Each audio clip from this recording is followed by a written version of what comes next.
All right, family. It's that day. It's that day we've been waiting on, the legacy of the Holy Black Mother of civilization. This is the Mother's Day edition where we gonna be diving deep into the legacy of the Holy Black Mother. You see, which is a very complex subject. You know, it's far beyond the time that is allotted today. So we'll highlight some of the signature, signature points in dealing with the holy Black Mother of civilization. Now, let me get this in here. You see, now one of the things that's very clear, we got our set here. You see, and our set is, she is what we call the signature figure anthropomorphically as a physical being. You see, the physical mother. You got the cosmic mother in Nu, but our set being the physical being on earth, representative of your mother. You see, you can see her with Heru, Horus, the divine child. You see, that had been born in resurrection of the Holy Father, Osiris. You see, and so you see that our set is being that the color is blue. You see, being blue is symbolic of water. You see, and we always understand in dealing with water, you see, you're dealing with creation. We know that. I ain't got to tell you that. You're dealing with creation. You see, you know what you know it's time to give birth when what? When the water breaks. You see, then here come life.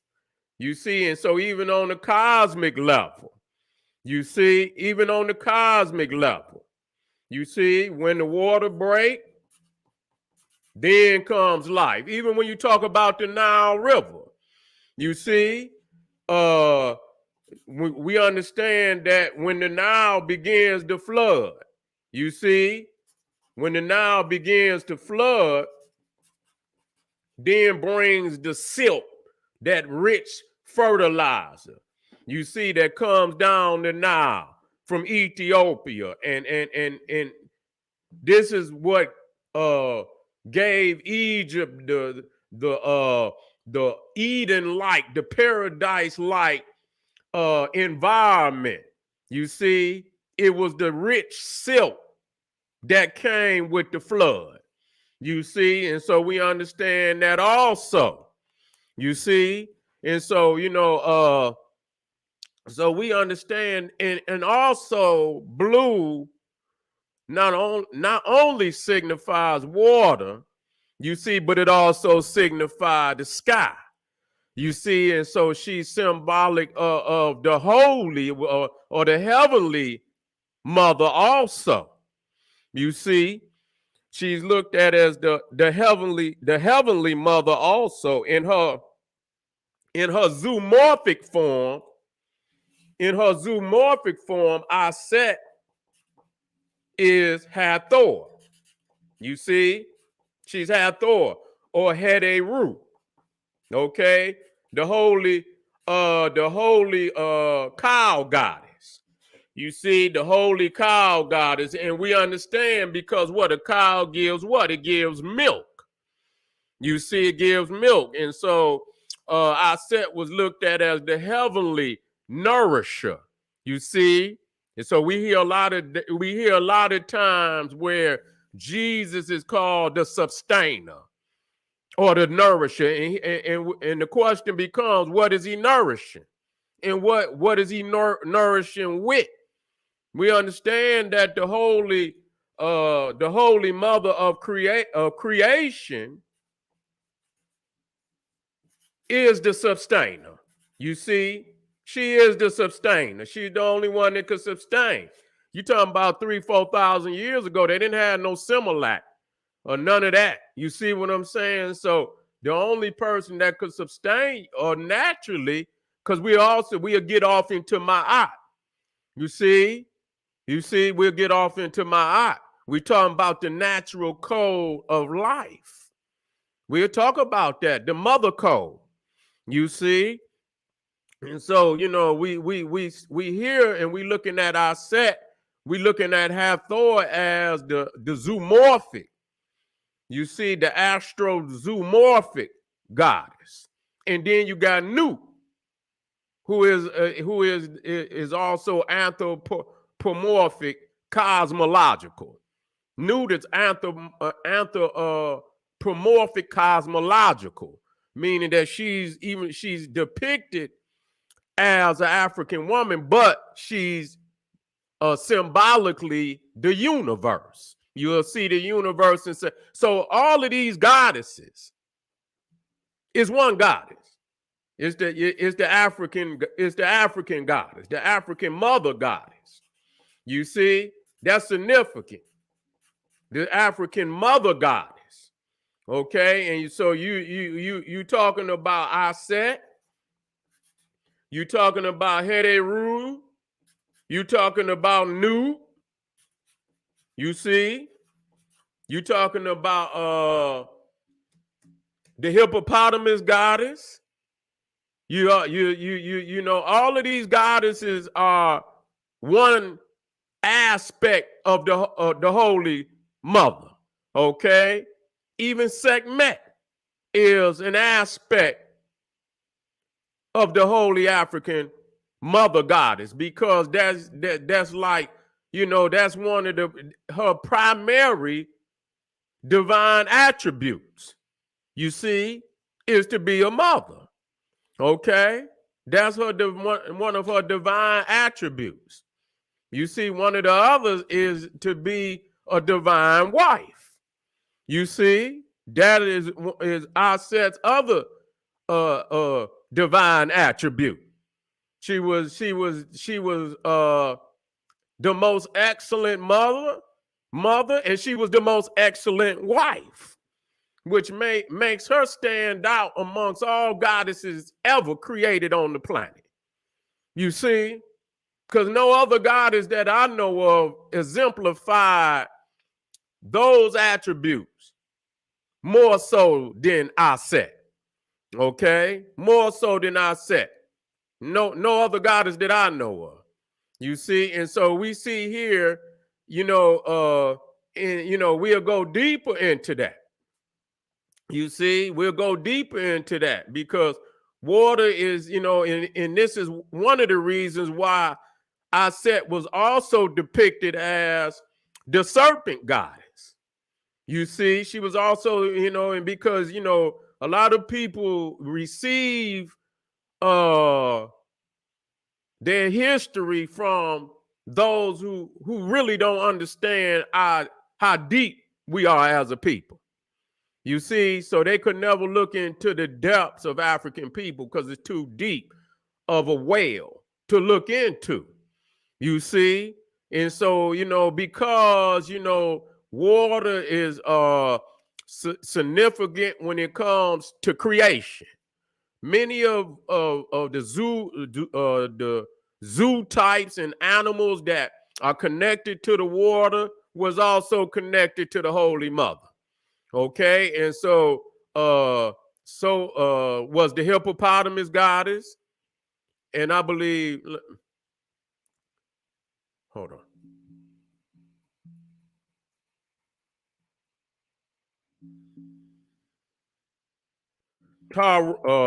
Tarway Ret.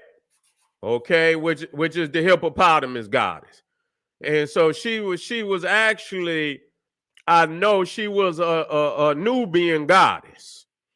You see, she was a Nubian goddess, and she's, you know, significantly connected to the sacred waters. And you know, the thing is about a hippopotamus, if you watch him out there in the river, You see, they don't let nothing come near their babies.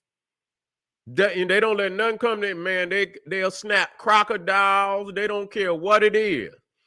And you know, and the hippopotamus is you know, when it comes to defending their babies, they're merciless.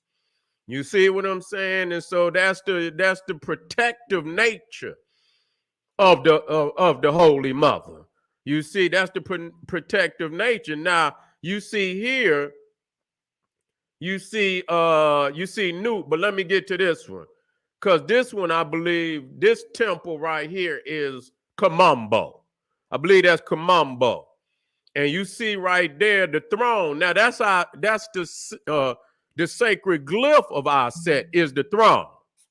You see the throne, and so that's her name. That's what her name means, throne. Okay, and so that's very significant, because not only is she the Holy Mother, she's also the power of a rulership that you had to go through the Holy Black Mother to even sit on the throne. She is the throne. And so this ancient Egypt, along with a lot of other African societies, were a matriarchal rule. And so that means that, you know, the next king had to be born from the next, you know, the oldest sister or the oldest daughter in line. You see, you know, whose son would be considered the next ruler. You see, so if you know, if a king sat on the throne, you see what I'm saying? I believe, you know, that his sons, you know, have the right, but after his son, then it goes to the next daughter, the oldest daughter's son. You know, you know, would be the next ruler. You know, and so you know, it would always revert back to the Holy Mother. So the throne of Aset is the matriarch, the matriarchy, rulership, always choosing a king from the divine queens. You see what I'm saying? And in that way, then the balance of power would always be there. You see, and that's the balance of power. You see, you know, you must, you know what I'm saying? You must be validated by the sisterhood. You see, you must be validated or unvalidated, whichever one need be. You see, validated by the sisterhood. And so you see Tarwayret, you see, right, and if you look on her head, the top of her head, you see two plumes, you see the sun disk, and you see what it looks to be like what those actually look like ram's horns. But you know, it's symbolic an aspect of Aset. And you see here Tarwayret, and you see the cow's horn with the solar disc. That's Aset. So you see, Aset was the most powerful goddess, deity of ancient Egypt. She was the most powerful, the most venerated. You see, now when we go to Nut, you see Nut here. Now this is the anthro-cosmological aspect of Aset, which is Nut. Okay, which is Nut, and you'll see that Horus or Heru on the anthropomorphic, he's shown as the young child. But in the cosmological aspect, he's Ra, he's the son. You see? And so people don't understand that the S-O-N and the S-U-N is the same thing. You see? One is anthro, which means in human form. The other one is cosmological, but both mean the same thing. A lot of people don't know that one of the you got the city of the sun in ancient Egypt called Heliopolis, right? And so, but in the Bible, it's referred to as on, O-N. You see, O-N. Okay, and so that prefix O or suffix, prefix or suffix is symbolic of the sun. Okay, city of the sun. So even when you talk about the deity venerated by Akhenaten, Aton, A-T-O-N, the sun. You see, and then even dragon. You see, as I've always said, that the fire emanating from the dragon is solar fire. So the on the end of dragon is the sun, solar. You see? And so the S-O-N is also the S-U-N. Both the same energy emanating from the solar aspect. You see, but you know, on earth, that's why I keep telling the brother, you see that we are the physical representation of the sun on earth. That's what we are. You see, but here you see Nu, who is depicted as the cosmos, the universe. And this is where you get Miss Universe, the pageant. You know, that's where they got it from. They got it from the goddess Nu. But they, you know, they stripped it of her divinity. And they just, you know, and it's just, you know, a pageant. You see what I'm saying? But the reality is the first Miss Universe was goddess Nu. Okay? And so you see Ra traveling through the body of Nu, which is symbolic of the 12 hours of night. You see, representative of the 12 hours of night. You see, to be reborn the next day. Now, to the left, you see Tahuti traveling on his divine ark. And so you got to understand that Nu is the celestial now. You see, she's the celestial now. That's why when you look right around her head, you see the blue and you see the symbolisms of water. You see the arcs. You see the you know, the ships that are sailing on the celestial now. So you to the left, you see Tahuti sailing on the celestial now. And a lot of people got to understand that the Nile in Africa is an extension of the heavenly Nile.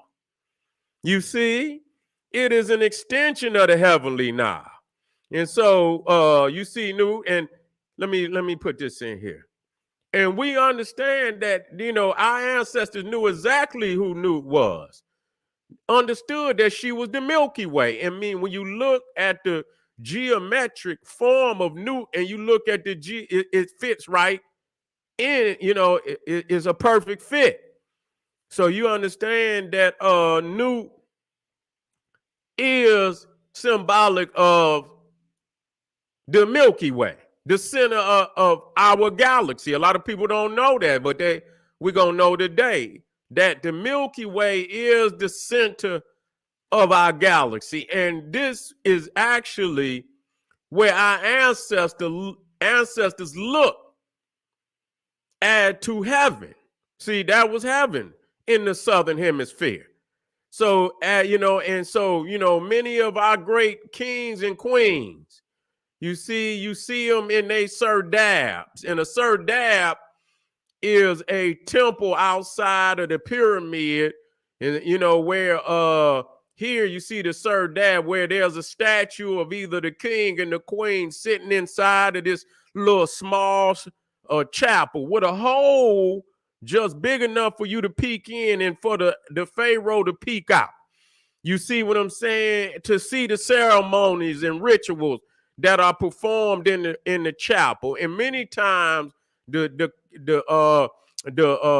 Ka would astral project. And as you see right here, that the Ka is astral projecting into the Milky Way, because that star right there is the sacred star of the goddess Isis. You see, it is the star Sirius, which was sacred to her. And when you look at one of the symbolisms of Ceres, which is again symbolic of the goddess Isis, you see that star in which is sacred to Isis inside of the glyphs that are symbolic of the star Ceres. And so matter of fact,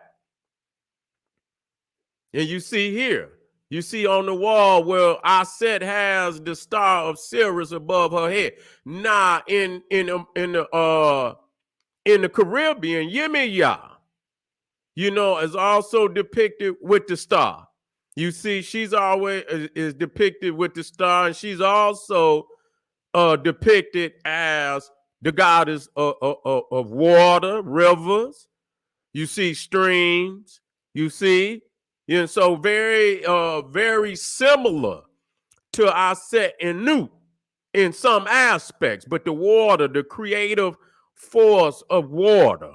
You see, and that cosmological aspect.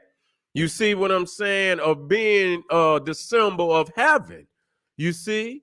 And so that's very significant that we understand that. You see again here, Yemaya, symbolic of the streams, symbolic of water, regeneration. You see fertility, okay? But here you see Ra entering heaven, and you see the stars in there. He's on the ark. He's on the ark. So you see, this is symbolic of the celestial Nile. And this shows that our people were connected to water from the most ancient of times. Was connected to water from the most ancient of time. We were not on the backs of animals. We were not walking or any of that. We were on the rivers. We were on the holy lakes of Africa. And then developing to the seas. And so our people, navigated the seas and built colonies all over the planet Earth. And they took that science with them. Wherever they went, they took that science. And so you see here, we'll move forward as, and we got a lot of great information. The symbols of Isis. We just went over the throne. You see the sistrum rattle, the knot of Isis, the cow horns, and solar disc. We just talked about that. And so let's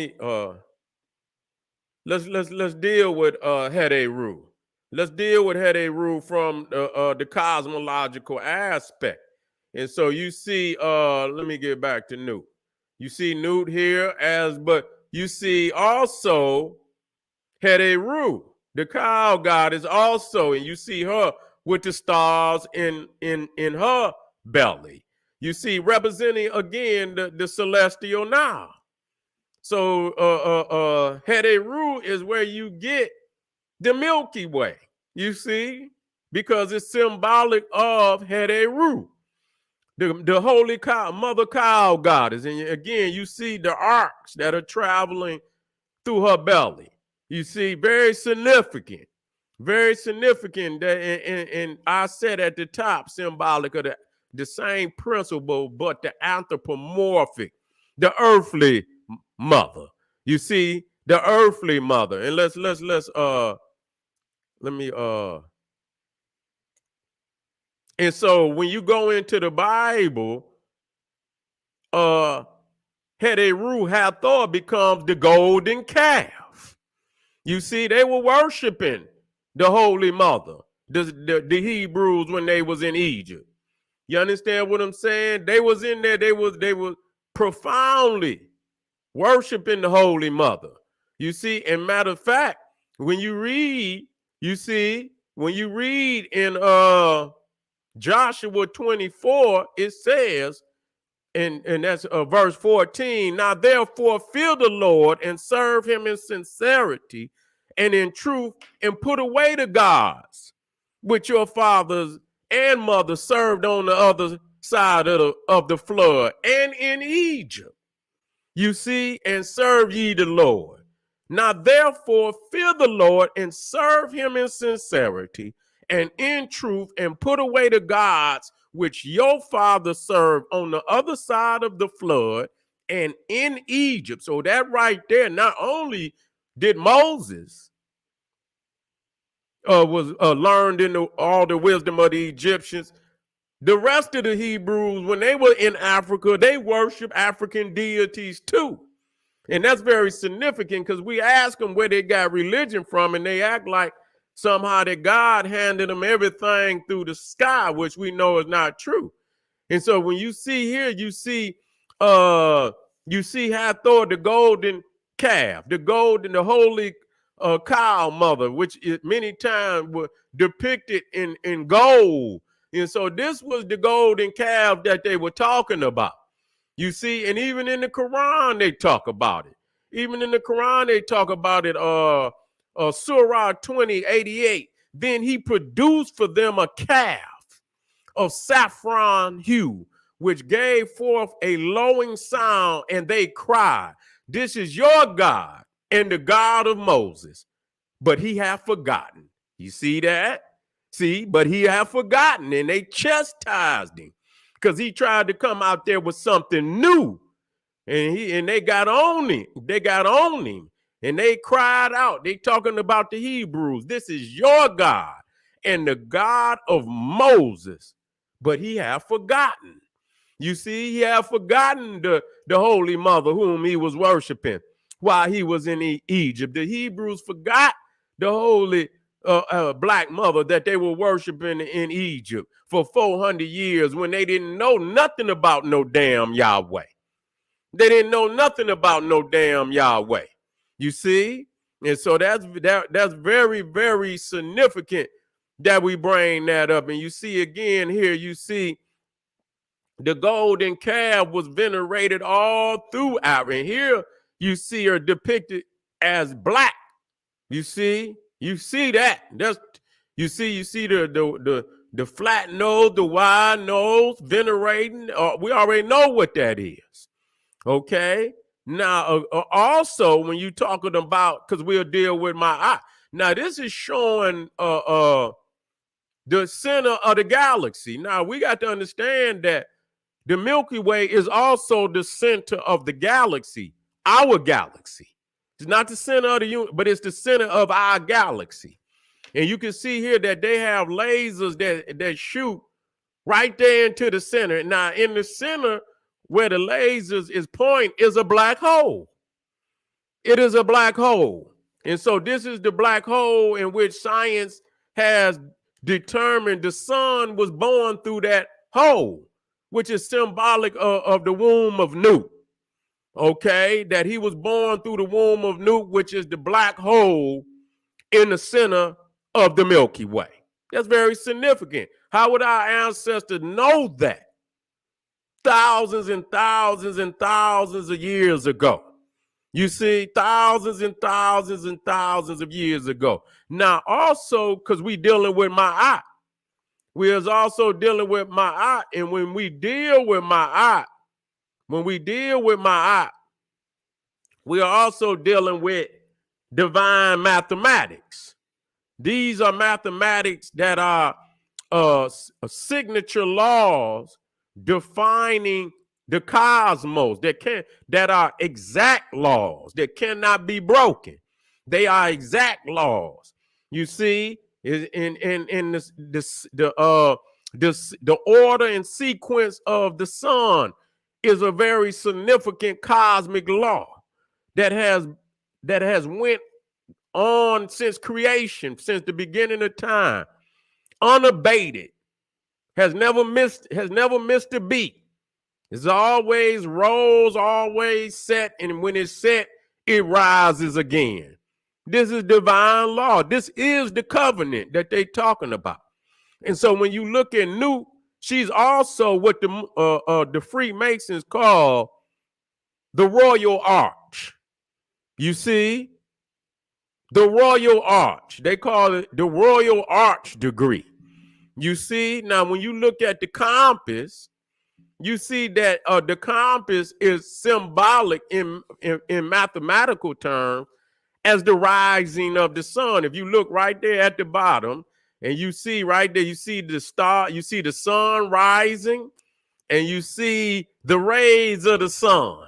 Now, if you come down to 90 degree to the base, down to zero, the base, and go and take that base line all the way across, you create what they call the square. You see, the square is a 90 degree angle.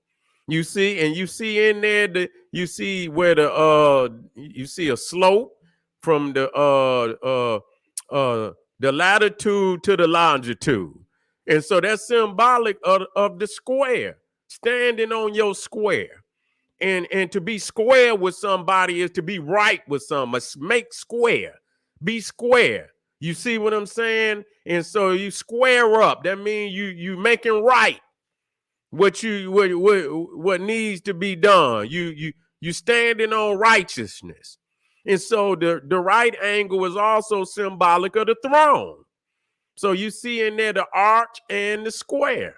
You see the arch and the square. And again, the right angle is symbolic of righteousness. When you hear the Masons talking about on the square, on the square, and the square is the right angle, meaning to rule in righteousness. If you're on the throne, because the throne is a square, that means to rule in righteousness. And so that's symbolic of Nut, Ma'at, and Aset. You see how they come together as goddesses in all being characteristics of one another. You see, being characteristics of one another. You see, and so you see that the African mother is also mathematics. And so when we talk about Ma'at, which we will get to, is the mother code. You also see here the arch is also, masonry. You see, it's also masonry. And so you understand that when in masonry, you have to also be on the square. You have to lay the stones in a way that it won't fall down. It won't, you're looking for immortality. You see what I'm saying? So when the brothers create, you understand, they create in divine aspirations. You see? And so just like the universe is in a perpetual covenant with all creation to continue in life, you see, never to break, never to go in a state of chaos, because the opposite of life is chaos. You see what I'm saying? So, even in architecture, you see, this is where Freemasons get their symbolisms from. You see what I'm saying? So there is a moral aspect along with the mathematical, along with the architectural.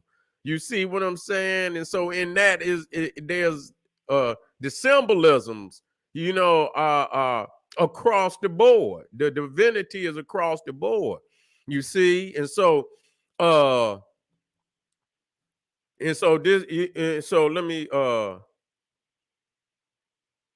let me make sure this part of the aspect is good. Okay.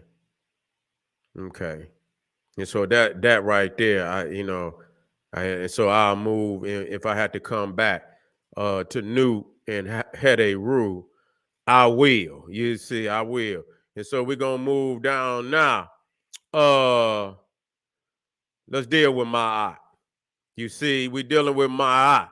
And so we understand Ma'at being the goddess of truth, represented by the ostrich feather.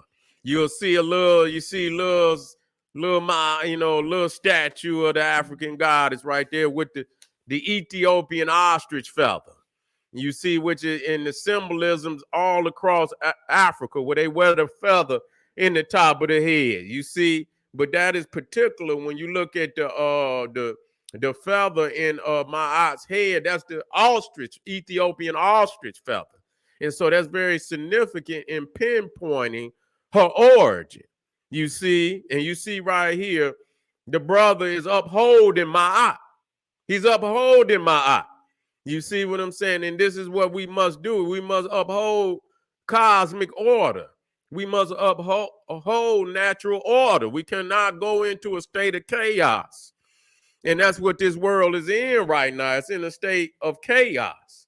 And so you see here the judgment hall of Ma'at. And so Ma'at is law. It's the mother code. You see, it's the mother code, you know, and so this is what establishes justice on the planet. You see, and it establishes justice. Now you see the scales. You see the scales of Ma'at. On one side will be the heart. On the other side will be the Ethiopian feather. And your heart must be as light as a feather. Your heart must be as light as a feather. That don't mean, you know, that means you got to stay away from all, you know, devious things. And because you can't just do, you see it's balancing, but it got the balance of feather. So that means you can't just do something bad and think you can come and do something good. No, you got to, you know, when it comes to scandalous things, you got to stay away from that shit. You can't do that at all. Because once when you hold something like that, you got to hold it. You see what I'm saying? No matter if you come back and do something good, you can't kill somebody and then come back and think you just because you goddamn walk an old lady across the goddamn street, somehow you done been forgiven for that. Certain shit you cannot do because there's no way for the heart to weigh. Then no matter how many good things, you know, that right there is, you know, it's almost unrepairable, you see? And so when it says that your heart must be light as a feather, you know, if you know, little simple shit is another thing, but you can't continue even to do that. You see? Your heart must be as light as a feather. This is the law of Ma'at. This is the law of the Holy Mother. You see? And you see, this is her hall. It's called the law of justice. And that's what she represents. Justice, equilibrium, you see, balance. Got to have balance. That means you got to have a place for both the man and the woman. You got to have balance. You see what I'm saying? You know, you got to have a place for the children. You got to have balance. You see, you got to, and you must adhere to, you know, the aspirations of all. You can't just be, you know, only for yourself. You see what I'm saying? You must be for the Holy Black family as a unit, as a nationalistic block, center block. Or the pyramid. You know, the pyramid is founded on the Holy Black family. You see what I'm saying? And so that's where the balance come in, that you know what I'm saying, that you make sure all is thriving. You see, all aspects of the family is thriving, and that's the balance. You see, and that you also adhere to the laws of the universe also. You must adhere to the laws of the universe. Okay? That's Ma'at. No matter what you say, no matter what you do, you must adhere to that. And so you see Anubis checking the balance, making sure that you get a fair shake. He gonna check it. He ain't gonna let you, you know, he gonna make sure you get your fair shake. You see, and so even in the Bible it says a false balance, listen, is an abomination to the Lord, but a just weight is his delight. A just weight is his delight. So you know, so this is you see, these are the things that you could just put right up under. You see, the scrolls of ancient Egypt. You see, and we know where they got it from. It said that they worship the gods of ancient Egypt. But Moses have forgotten. The Hebrews have forgotten. You see? But it's hidden into their scriptures. They remove the attributes of the ancient ones. You see, and so you see right here, Ramesses upholding the supreme law of the great mother. You see Ma'at in his hand, and he's upholding Ma'at. That's his, when he sit on the throne, that's his oath, that he upholds the supreme law of the great mother. Oh, ain't no sense, you got to get off the throne. You got to get up off the throne. You're not doing what your oath, you understand, requires that you do. You see, you're not doing here, and this is in this might even be Dendera. There might be Dendera, where you see Amun-Ra, who is the supreme God of gods, giving oath, giving an oath to Aset. Now that's all powerful. That's all powerful. When even Amun-Ra, the supreme God of gods, has come and brought veneration and sacrifice to the goddess Aset. That says it all. That says it all right there. If the supreme God of gods is coming to lay down veneration to the Holy Mother, you already know what that means. You see what I'm saying? Highly venerated. Highly venerated. You have never seen nowhere else in no other religion where the supreme God bows down to anything. But here, he bowed down. He bowed down and come in and give veneration.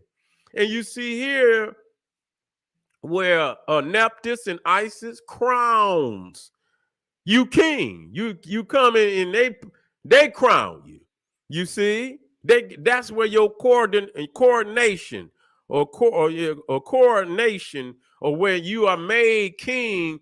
You see, this when this is his coronation. You see, where they crown him king, and so the crown belongs to them. You see, Aset, and that's very significant, got the crown of Upper Egypt, the South. And a lot of people don't know that Set in Aset, Set is the symbolisms of the South. You see, of the South. Okay, and so she was called the Lady of the South, Nephthys, and she was a southern goddess too, but she was symbolic of the North. And so you see her with the crown of Lower Egypt on her head. Okay, and so when you looking at Aset with the throne, you see Ma'at with the scale. You see, these are all the elements and symbols of government. You see, they're all symbols and elements of government. And that's very powerful that we see. Now, we're talking about when the universe was created. When the universe was created. Now, this is coming from a book, The Ancient Egyptian Gods and Goddesses. And it speaks, I don't know what page it is because I didn't cover it up. But it says, in the beginning was the Word, and the Word was with God, and the Word was God. Okay, having created the world by naming all its parts, Ra became the gods, king of gods and men. He reigned with his daughter Ma'at at his side. Ma'at was the personification of truth and justice. She was depicted by Egyptian artists as a woman wearing an ostrich plume on her head. A picture of this feather is often used as the hieroglyph symbol for her name and for the noun truth. The feather was used in the judgment of the dead when it was weighed in a balance against the heart of the dead man or woman undergoing the judgment to see if he were Ma'ati, that is, had lived his life in conformity or her life in conformity with truth and justice. Now let's move on. And it says, Ma'at stood for much more than the incarnation of truth and justice.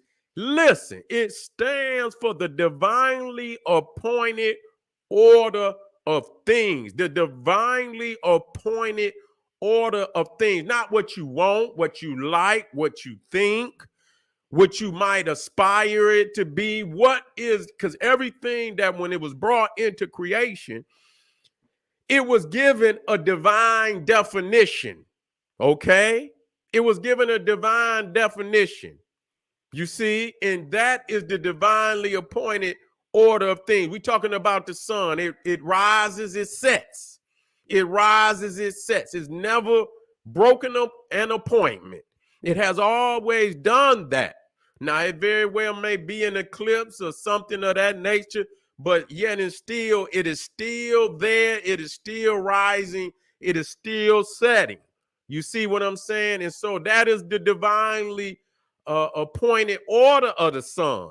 And when the sun set, then the moon rise. That's another order. That's another law of the cosmos. You see what I'm saying? And so just like the sun and the moon have a divinely appointed sequence, so do we. We have a divinely appointed order. You see, and we don't know what it is, and that's why we out of order.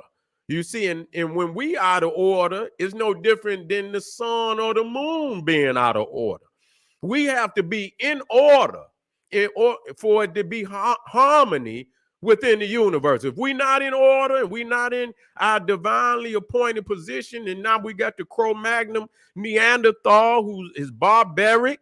You understand what I'm saying? And when you allow you something of such a lowly nature to assume the throne, you see what I'm saying? Then the planet becomes poison. You see what I'm saying? Everything is bad. Everything going wrong. You see what I'm saying? Everywhere you look, there's something that's barbaric, unnatural, disharmony that is going on the planet, including with our people. You see, including with our people. And so we have to understand that that wasn't his divinely appointed order. He wasn't supposed to be in that position, not at all. That was supposed to be a position that was bestowed upon our people by the cosmos, and in our oppressive state that we in, and where our memory has been removed from us, and we don't understand our order. We don't understand our responsibility. You see what I'm saying? In the lack of having that knowledge, we've allowed a thing, a created thing, to sit on the throne of power and take this planet into a void of disarray and chaos. And it's gonna get only worse. Every day it's a war, rumor of wars, all type of psychotic mass murderers just popping up out of nowhere. And that's because we have not accepted or aware of our divinely appointed responsibility bestowed upon us by creation. And it is no way for you to vacate it. You can't vacate your divine. If you do that, that's an unnatural thing to do that. That's unnatural. You see? And so, Ma'at stands for the divinely appointed order of things, the equilibrium of the universe with the world, the regular movements of the stars, the sun, the moon, and the seasons, and the sequence of time within the world which Ray created according to his divine plan. Ma'at stands for the social and religious order. So you got a social order, which we don't have.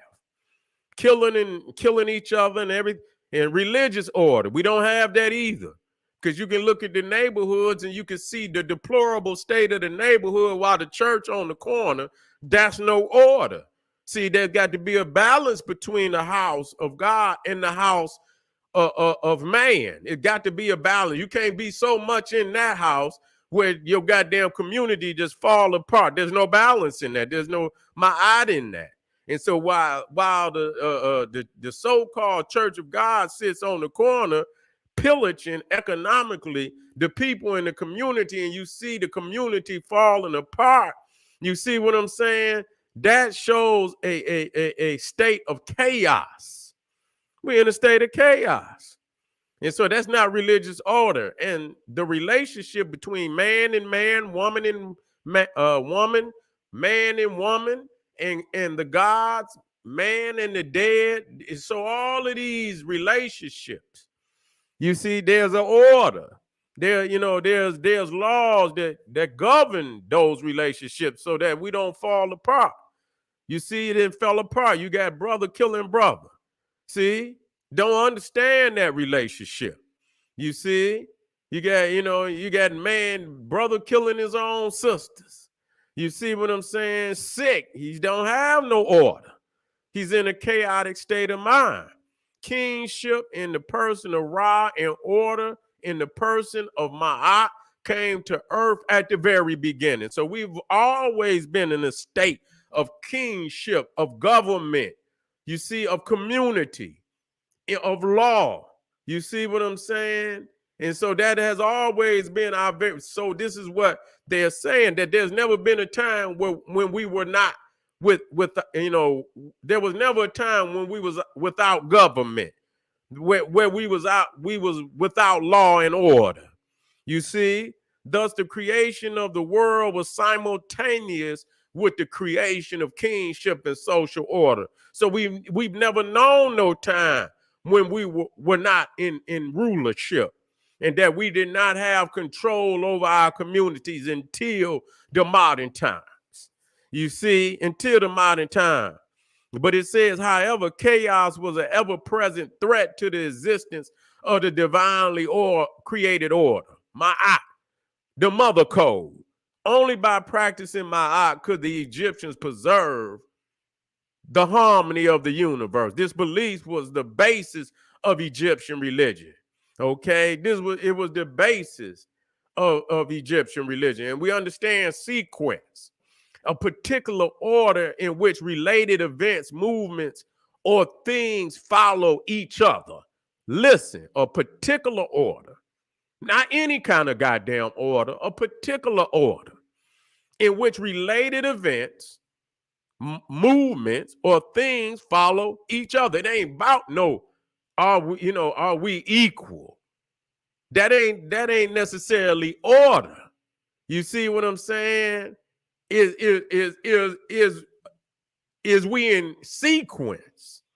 You see, are we in order? When you go down to, and I say this because we've all done it. When you go down to the DMV and you go through the door, they'll have a little where you pick your number. You go up to him, you pull you a number. You see what I'm saying? And that's how they call the people when they come in the DMV. They call them by their number. You see, they'll call them by their number. And so that's a sequence. It's not about everybody got the right to go up there at the same time. They don't. You see what I'm saying? They don't. They call you. So if your number is 68, you sit your ass down until they call you, because it's not your time. It's not your time. And so when the universe came into existence, it called forth the primordial, and that was us. We was number one. You see what I'm saying? We was number one. And so a lot of understanding that's the sequence in the order. It ain't about if we all eat. It ain't got nothing to that. See, that's an illusion. This is based on laws. It's based on order. And when you step out of that order, then there's a chaos. We've been here millions of years. We supposed to know more than everybody else. You've been here millions of years. You goddamn supposed to. Why wouldn't you be? Do you expect, if you had a son that was 40 and then you had a son that was 5, would you expect the one that's 40 to act like he's 5? He's supposed to act far more mature than the one that's 5. Even though they're both your son, you love them equally in that aspect, but based on maturity and ability to lead, you understand that the one that's 40 is older, that is more mature than the one that is 5. So that's sequence, you see. And so when we talk about the holy Black mother, she's the primordial mother. She's the primordial mother. There's no equal quality in that. The sequence is too ancient. You see, too ancient for even comparison. You see, too ancient for even comparison. You see, and so again, order, the arrangement or disposition of people or things in relation to each other according to a particular sequence, pattern, or method. Not all eat. See, because if you say, "Oh, we all eat," then that's like you just mixing up the numbers. Or we all don't, and that's, see, when you say that, you will see that it's actually chaos. Oh man, we all eat. No, we not all. It's a sequence. It's an order, motherfucker. Follow the order. Follow the order. You see? And so, and even when they talk about even in the Bible, when it says, in order to spoil a man's goods or spoil you must of his house, you must first bind the strong man. You see? You must first bind the strong man. And in doing that, then you can spoil his goods, which means his goods means his house, his nation. And so today, what the man does, instead of understanding that he first must reestablish black manhood, he cannot look at the woman and blame her for nothing. Can't do it. Can't do it. You can't look at the children and blame them for nothing, because that's not the order of the sequence. Hold on, family. Let me get some water.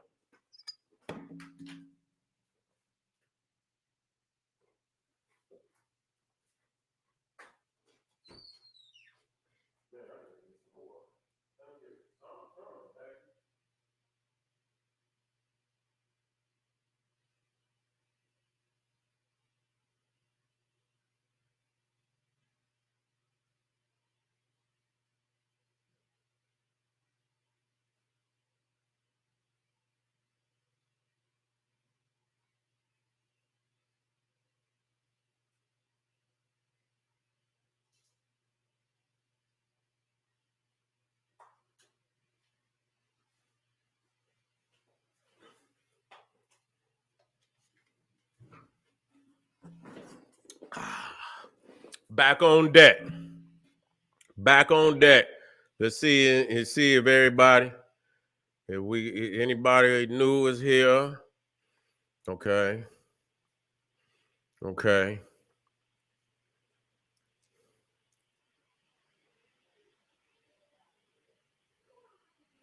I see Ray out there. That's what's up, Ray. They gonna come in later on, and I'm good.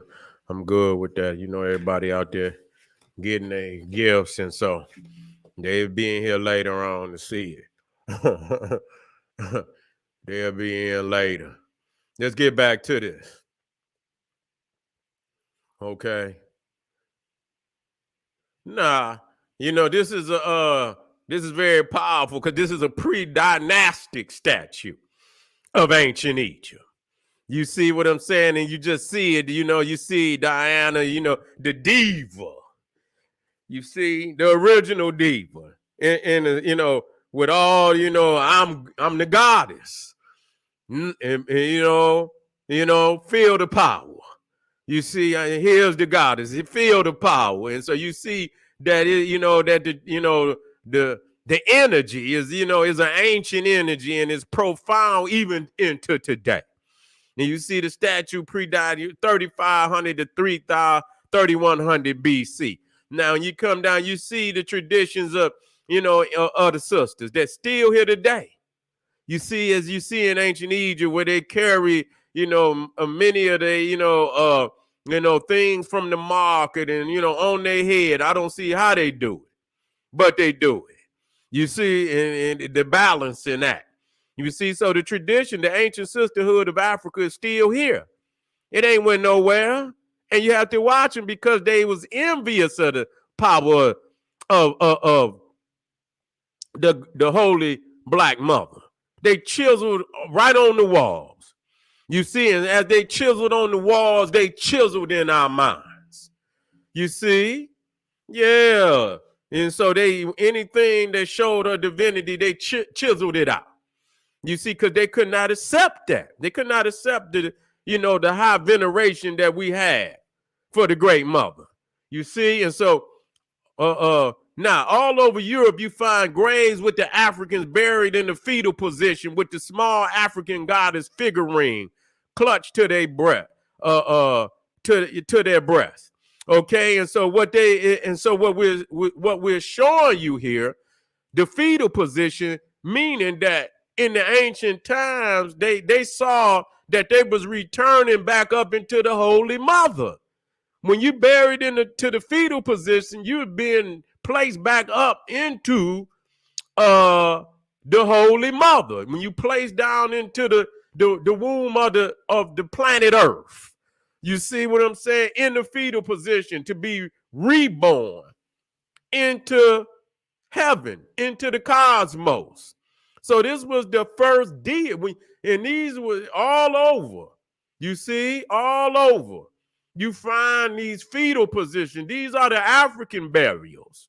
That proves right there that the first God on the planet was the Holy Black Mother. Period. Period.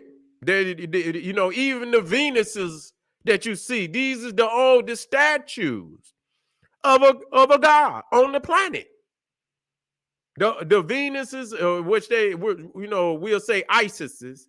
You see what I'm saying? You know, because they call them Venuses of Willendorf and all this, that, and the third.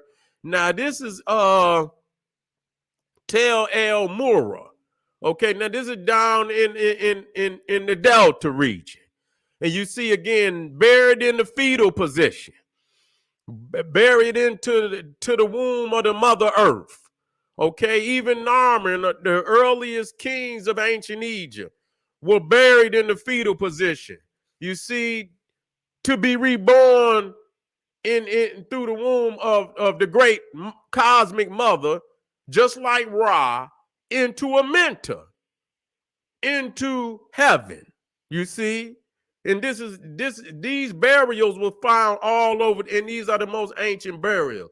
Now, when they developed to where, you know, they had sarcophaguses, you see, and even though you were laid out on the parallel, you see, on the horizontal, you still saw Nut was in the top and the bottom of the sarcophagus. You see, and that you were traveling once, no different than Ra, to be reborn into Amenta. You see, to be reborn into heaven. You see, this is the route. So you'll see, you know, the soul traveling on the ark. You see the ark, just like Ra, traveling on the ark. You see the pharaohs took to their ark. And many times they would have the ark right outside of their tomb. Right outside of their tomb. And they would take to that ark and sail the celestial Nile to be reborn. You see? And here you're looking again at the, the Africans saw him and herself as returning back up into the great mother. Returning back up into as you were born from the great mother, returning back up into the great mother to be reborn spiritually into Amenta. And these are all sarcophaguses. And so the soul saw itself as the sun, the S-U-N, traveling that celestial now. You see, now, when we talk about, you know, the Venuses, you see the little small figurines, and we'll touch on that deeper in just a second. We'll touch on that deeper. As a matter of fact, we'll touch on, well, we're about to touch on it right now. You see, and so if you see right here on this map, you see all of these places is areas where they found the Venus, where they found the fetal burials, you see, and these is very significant because culturally, these is Africans. The European didn't even have no goddamn grave. They didn't have no goddamn grave. You would see that they would just at first, they just let the body drop. They didn't have no such thing as graves. They just let the body drop. Then eventually they would, because they were nomadic. They didn't have no need for markers and this, that, and the third. So they just set the body on fire. You see what I'm saying? Because they was always nomadic, moving, wandering. They didn't have no cities, so they was not. They say you civilized when you have cities, and you know, which is a little harsh, and you know what I'm saying, because you can still be civilized and not have city. You can be living in smaller communities and so on and so forth. But that was a modern society. That's one of the major aspects of civilization is cities. And so you see here, areas all over Europe with the Grimaldi, which was the little African toit that were the first in Europe. And these were their sites where they found a lot of these Venuses that you find. And you see one here with the peppercorn hair. And you see that it's a symbol of fertility because she's pregnant. You see what I'm saying? Pregnant. And so that's the first. And so that Venus is estimated to be around 25,000 to 28,000 BC. Okay, before the Cro-Magnon. You see, before the Cro-Magnon. So you talking about that's older than even Egypt. They had already moved into Europe. Ain't no European out there. There's no European nowhere in that area at that time. You see, nowhere. They still in Russia. So what you call Europe today was event earliest from thousands and thousands of years colonized by the African. There was successive migrations up out of Africa. The earliest ones were the Twa, and that's the little short Africans. You see, and they went all over. You see, they went all over. And so you see that you find them in all the way in the South Pacific, China, Japan. They not there yet. The ones you see there today, they no different than the Cro-Magnon Neanderthal. They all are the same branch, just variations of the same branch, but they were not in those lands yet. They were primarily in, we talking about southern China, not northern, but southern. So they was above the Himalayas. You see, they was above the Himalayas. They were back beyond the Ural Mountains. They wasn't even down near the Caucasus Mountains yet. You see, they wasn't down by the Caucasus. They was beyond the Uralian, and that's up there by Russia. I mean, not only Russia, but over there, damn near, it might be, let me see, is it past Moscow? Past Moscow. You see what I'm saying? That's where they was. They wasn't even west of Moscow. So you see, they was back in what you call Siberia. This is where they come from. And so all the southern hemisphere, all of it belonged to African people. And this is where you find these graves. And I've seen where the European acknowledged that the fetal burial is an African burial. And so they could identify people based on cultural traits. You see what I'm saying? And so you see here the little Twa, you see, and this is what you call the Adam and Eve's mother. You see what I'm saying? On the Adamine Islands. You see what I'm saying? You see Ptah is also a Twa. You see what I'm saying? And he is depicted as the founder of ancient Egypt. Egypticus is named after Ptah. You see, now in the Asian peripheral, the Twa, or the little short peoples, are referred to as Negritos. You see? And so Ptah would have been a Negrito, and that's the little short peoples. You see, and you see right here the Sister Bo, which was the last speaker of an ancient African language. And you can see here all through the South Pacific, southern China, Burma, Thailand, Vietnam, Sumatra, Borneo, all through there, Indonesia, all of that, Timor, Java, Papua New Guinea. You see, this was domicile of the Kushite Empire, domicile of the great Ethiopian Empire that stretched from Africa all across Southern Asia, eventually coming to the Americas. Okay, and none of them people was there at all, nowhere to be found. Okay, and they came in migrations much later, and when they came as destroyers of civilization, had nothing to offer, nothing. They ain't got nothing to offer today. They still the same way when they came out is the same way they act today. Goddamn nuclear wars is threatened nuclear war. You got Israel ready to destroy Iran ready to destroy Israel. You got war with Russia and Ukraine, United States, the West. Then you got the West beefing with China. They ain't no goddamn different than when they first came out the damn caves.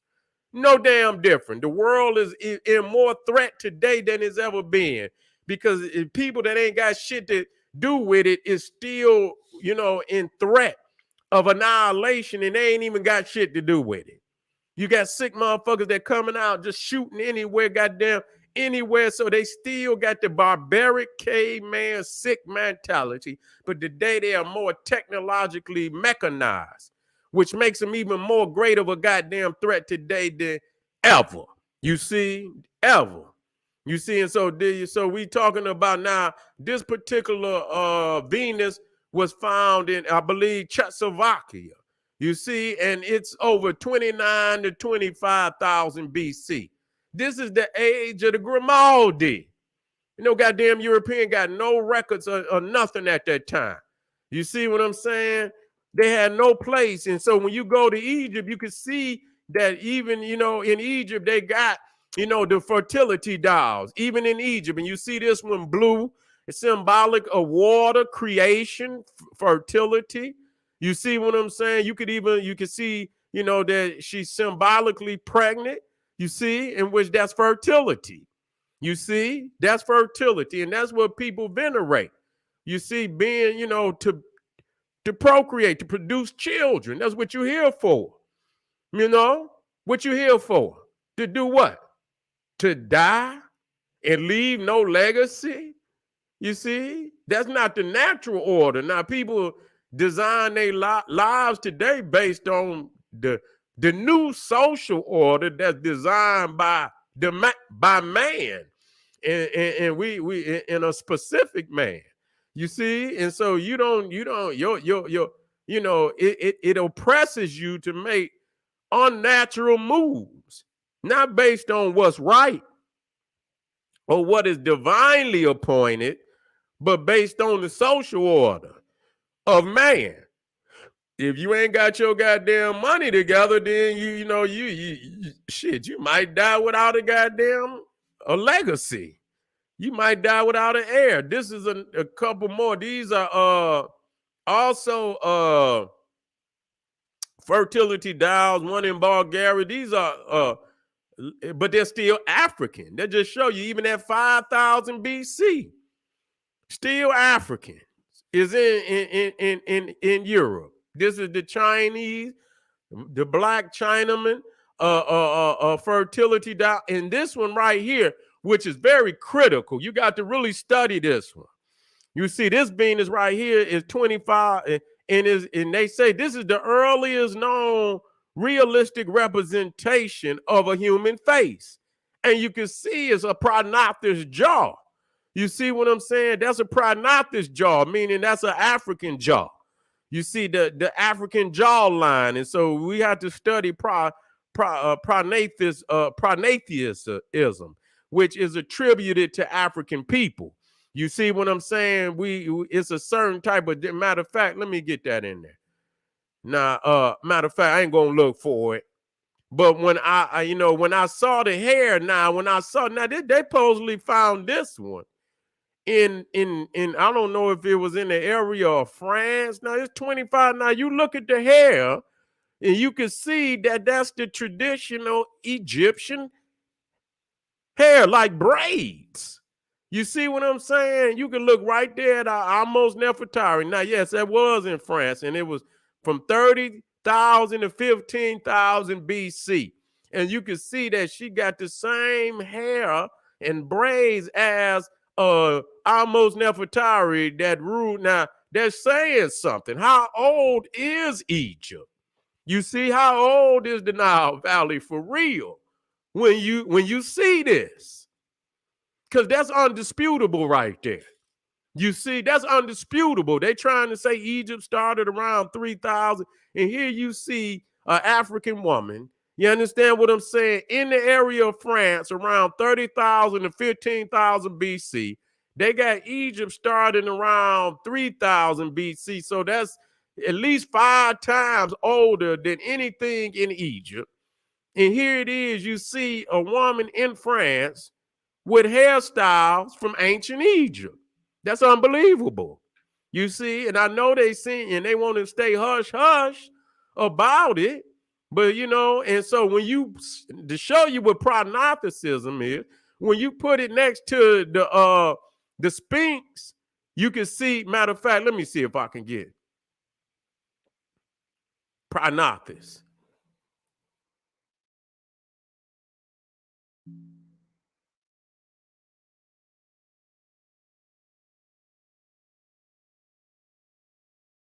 Let me see.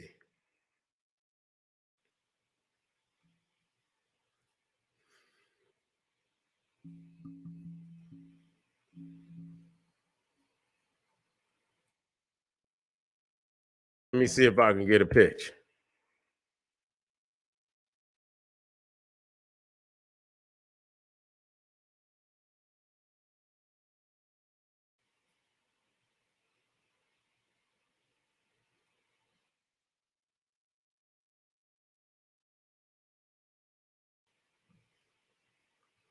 I'm going to have to get the scientific aspect of it down. You see, I got to get and so you see here, based on the European, you see, I believe is the measurement. You see, if I don't know if it comes from the top of the nose on the angle, you understand, with the upper lip, you see what I'm saying? But you can see the African at the end, you see, and you can see the European, and I guess you got a variation. But the African got that prognostis, that prognostis jaw. You see what I'm saying? And it's almost like, you can see with the European, that line come down from the top of it's almost damn near straight down. But with the nose and on the African, you can see, you understand, that line is on an angle. So I have to get the scientific the breakdown of that. Matter of fact, I see it here. I see it here.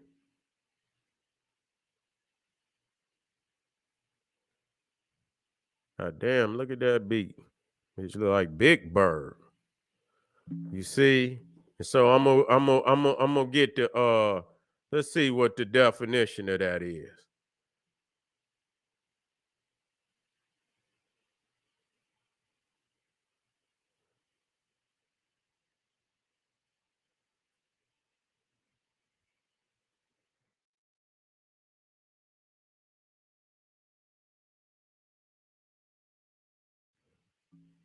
Yeah, let me because this is most definite.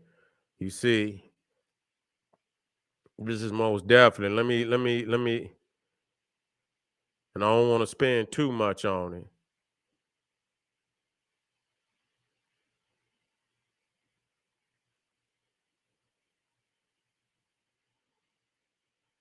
And I just had to come back. You see what I'm saying? But I know that this jaw right here is a prognostis jaw. You see what I'm saying? When you look at this sister right here, and you put put it next to you see that it's a prognostis jaw. You see, you put it right on in there, and I'm gonna take that on out of there. You see.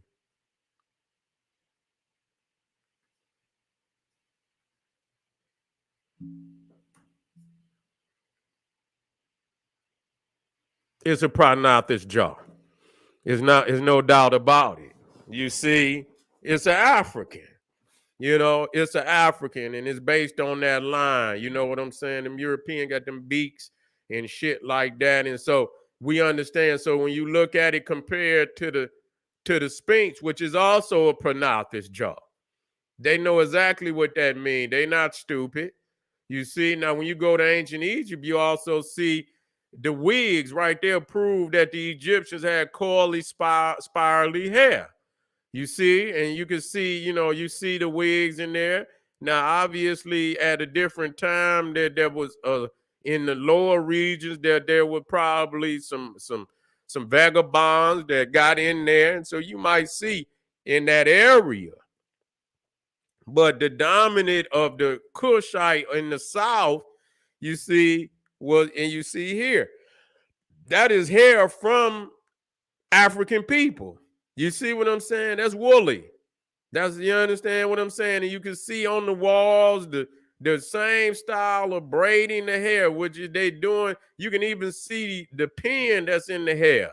You see the pin there in the modern sister's hair. So you see that the traditions of braiding hair are still, you understand, the same as it was in ancient time. When you deal with the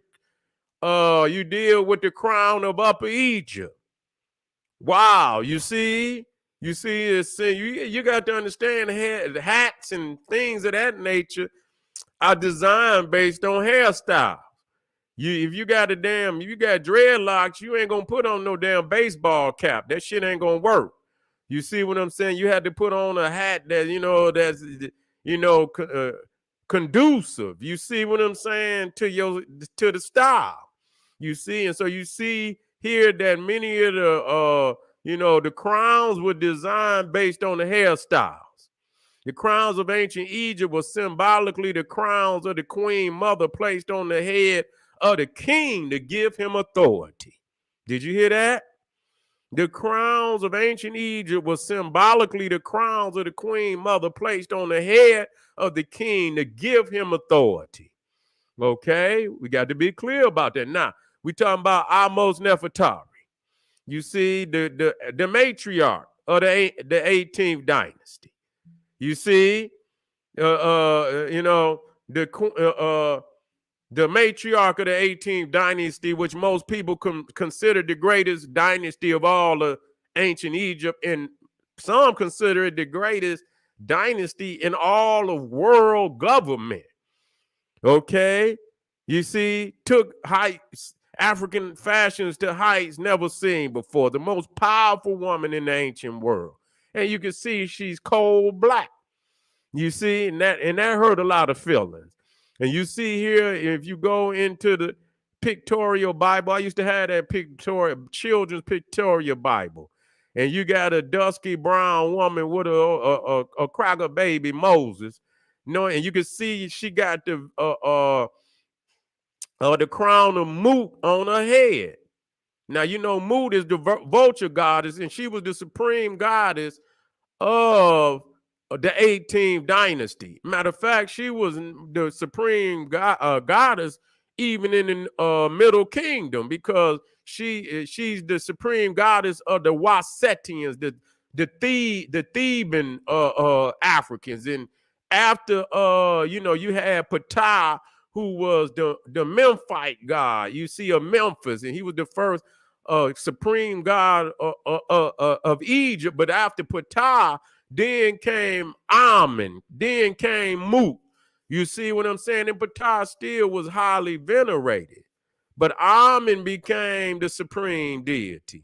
You see, and so Mut being the vulture goddess, and so all of the queens began to wear the Mut, the crown of Mut.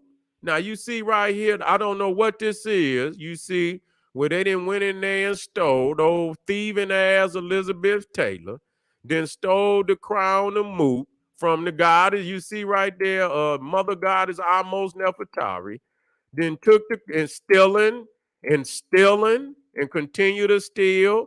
And you see many of the hairstyles of braids, and so it continued down to this day. Now, a lot of people don't show this depiction of Nefertiti because she looked just like the rest of the Africans. You know, now you see that one that they got up there, it looked like a white woman. That's a fake.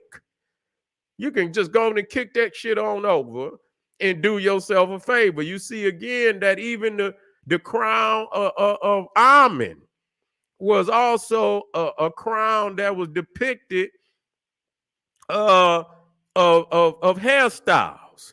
You see what I'm saying, that our people was wearing.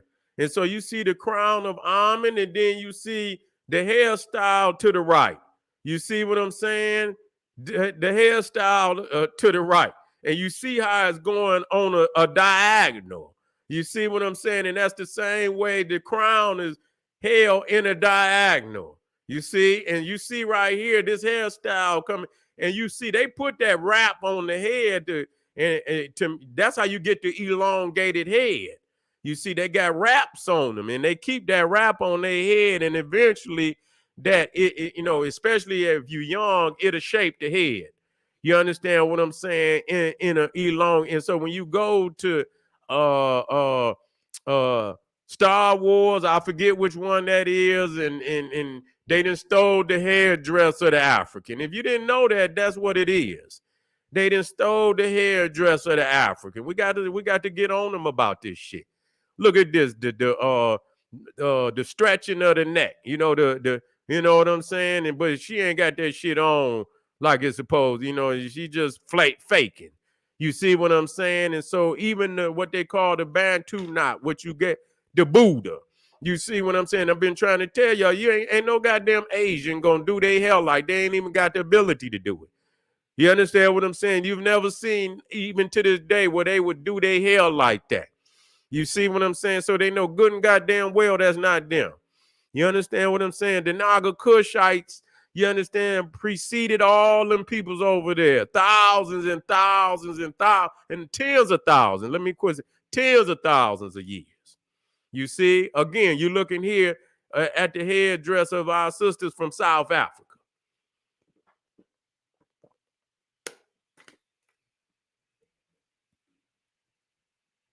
You see Akhenaten right there. You see what I'm saying? These, you can see it in the culture. You see almost Nefertari with the braids, and you see, okay, the sister to the right. You see the tradition is still there. It ain't went nowhere. Where did it go? You see, the traditions are still there. You see the Sekhmet. You see what, you know what I'm saying? Sekhmet is you know, with the traditional hairstyles of the African goddess. You see, and so you seeing the traditions are carrying on. You see, the traditions are carrying on. Now the statue to the left is Queen T, which was the divine wife of Amenhotep III, mother of Akhenaten. Somebody knocked the head off. Sad, you know, and then you see Akhenaten, you see both of them got them African lips. You see, both of them got them African lips. That's Akhsenamen, that's the daughter of Akhenaten, and Queen Nefertiti. Queen T would have been her grandmother. And so when you see that damn supposed statue of Nefertiti, you know damn well that woman could not have mothered that woman right there. It's impossible. You see? And so I took, you know, and superimposed African woman's face over the statue, and you could see the lips went in there exactly.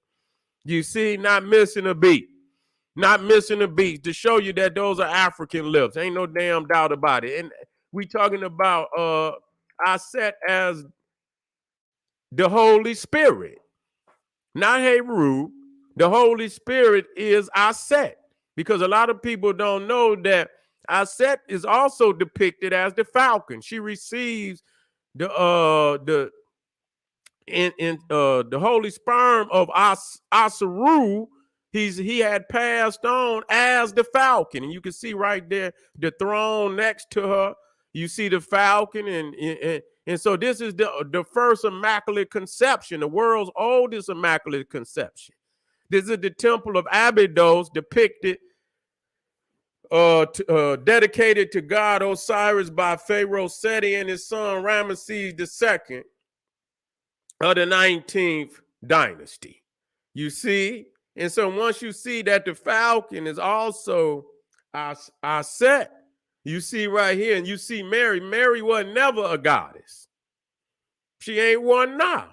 You see? Even though they venerate her greatly, she's not a goddess. You see what I'm saying? And you can see that the Holy Spirit, and so this is actually where, the divinity, the two characteristics, the Holy Mother and, the wings is her symbolisms of divinity. See, Mary ain't got the symbolisms of divinity. Yeah, she's holy, but you understand she's not deity. And so that show you understand that she's been stripped. She didn't have her wings clipped. You see what I'm saying? The wings are symbolic of the divinity. You see, because these wings simulate the fact of being airborne, that you take to the air, that you one with the ethos. You see what I'm saying? That you spirit, that you deity. And so Mary don't got wings. Her wings, and matter of fact, her wings wasn't even clipped because she didn't never had none from the beginning. You see, she never had none from the beginning. So Mary is not our Set and never have been. And so when we talk about our Set, we went over the fact that our Set means the throne. You can't be a king unless given permission by the African goddess to sit on the throne. You see, and so you see Imhotep. You see the square in there? He's sitting on the square. You see, he's sitting on what's right as the architect. He makes sure that he lays stones, and you see that are perfectly placed, that there is no loose stones, and that the temple and come falling down, that the pyramid come fall. He's sitting on the square. You see, the first grand master of the craft of Ptah. You see him right there, the grand master, the high priest. You see him sitting on the square. And you see right there Osiris. You see him sitting on the square. You see the right angle is in there. Okay, that means he's ruling in righteousness. You see the vulture god behind him in protection too. Nekhbet right there. And so this is the square. And so all the elements, this is Mayat, this is divine mathematics. We even talk about Shishak. Now, again, you can go in there and you can see wherever they seen, you see Ma'at and you see the Holy Mother venerated, they went right in there and chiseled it out. You see, they chiseled it right out of it because they knew what it stood for. And they knew it's the divinely, and if you live by the divinely appointed order of things, you got to call a caveman a caveman. You can't goddamn, let your guards down. Here you see Pentecost, the Pentecost. You see where the Holy Ghost supposedly blessed all after the death of Jesus, blessed Mary and the 11 disciples, because I believe Judas had already been killed, and so she replaced Judas, and so that was the 12, the 11 disciples and Mary. And so the Holy Ghost blessed them with the ability to be able to perform miracles. But yet you see how the Son, and, as the Son, the Holy Spirit hit them and on the head. And you see right there, Nefertiti, where she was hit on the head with the Son and the venerate. And you see the ankhs, one going in her nose, the other one going down to her mouth. That's the atmosphere. You see, going into her nostrils, you see, and that's life. You see, without that, you ain't got no damn life. You see here, I said this is actually at the temple of Dendera. I remember this. And so she's in the papyrus swamps. You see, because she's fleeing from, they say, Set. You see, and so she had to hide in the papyrus swamp. And so you see Mary with the supposed baby Jesus and swaddling, and they had to flee. They had to flee Bethlehem because Herod was seeking. I don't know if they was in Bethlehem. Yeah, they was in Bethlehem. They had to flee Bethlehem because Herod was seeking the life of the child. So they had to flee also. You see, and so again, you see here where the Greeks and the Romans are trying, they ain't got no, they ain't never venerated no damn woman. They was homosexuals and she was a goddamn homosexual. You see what I'm saying? So they trying to copy, but they just don't have the same spirit as our people. And so they can never live that out like our people. The world's first world order myocracy. You see, myocracy, not a democracy, a myocracy. You see, living in the ways of my. You see, and here it is. You see, Aset with the wings and showing you that she's the first symbolic. You know, she's greater than an angel, but her depiction became the depiction of the angel. You see, greater than, she's a goddess. She's the supreme goddess. She's far greater than an angel.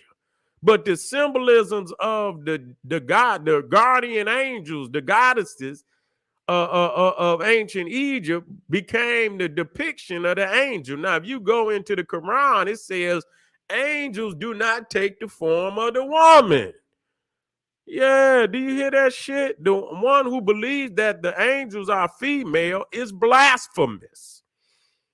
As Allah said in Surah Al-Najm, Ayah, okay, 27. You see?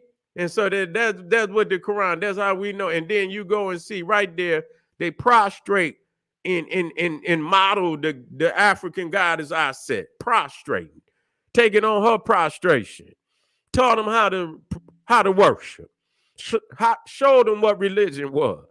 You see, showed them all of that. And then they look right in the African woman and deny everything. You understand what I'm saying? Deny any place in the Godhead, any place in religion whatsoever. Got one woman in the Quran, one woman, Mary, and all the other ones. That's the only one they speak of by name. All the other ones are just woman. You know, they don't even got to give them a first name. Here we looking at Nefertari, the tomb of Nefertari. You see, and which is one of the most magnificent tombs, not only in the Valley of the Queens, but all throughout Egypt.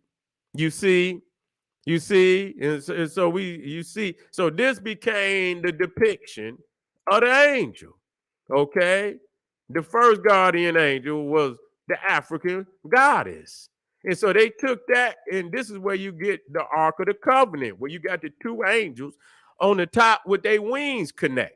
You see, and you go right here. This is the sarcophagus case of Tutankhamun, and you see Nephthys, and you see Aset with their wings touching.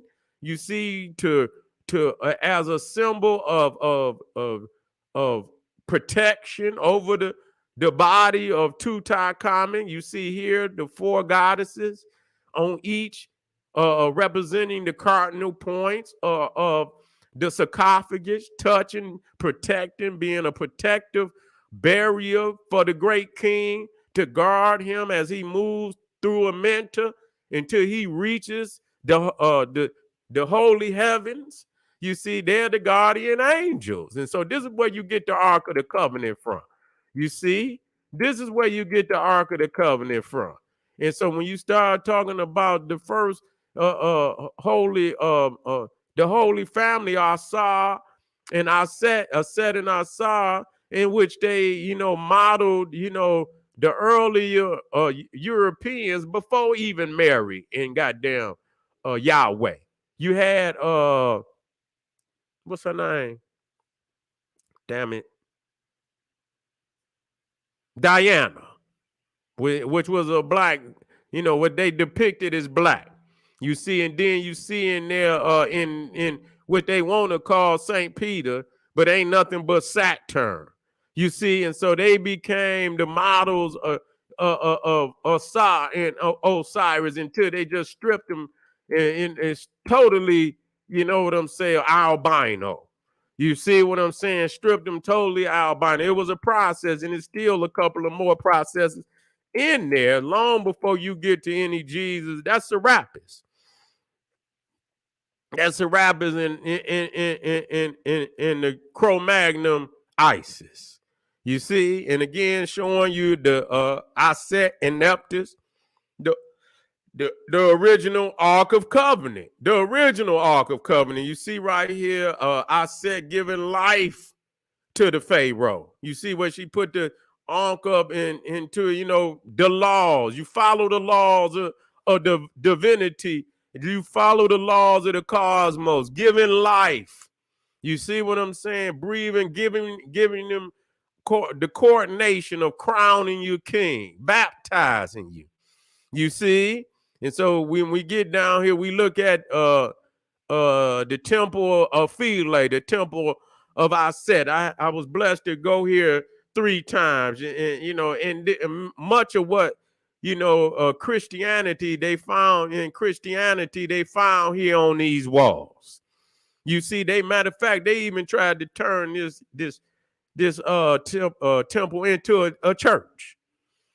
They tried to turn it into a church. Now to the left, you got I don't know how many different columns, but as you walk up to and you see them all the way down, you get off the boat and you see, and it's I don't know if it's over 30, 40, but you got different capitals at the top.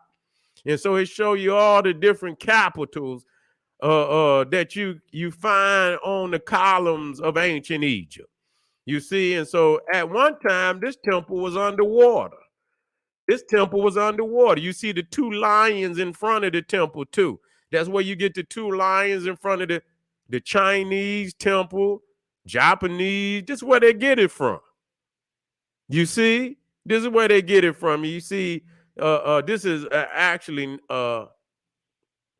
this is Neptus, the sister of Isis. You see, and and these is actually some different matter of fact, I didn't came down. Okay. I didn't bust it down into yeah, let me make sure there's some other things in here. I got a hold, to some sites with a lot of Egyptian. And so you see right here, you see again, now that's a very beautiful depiction of the goddess, Queen Empress, Ahmose Nefertari. Let me Ahmose Nefertari, showing that she was always depicted as black. You see what I'm saying? She was, she was a Nubian, and she was the patriarch. I mean, the matriarch in Ahmose Nefertari. Ahmose, and you got Ahmose, Pharaoh Ahmose, and then you got Ahmose Nefertari. You see? As a matter of fact, let me get this up.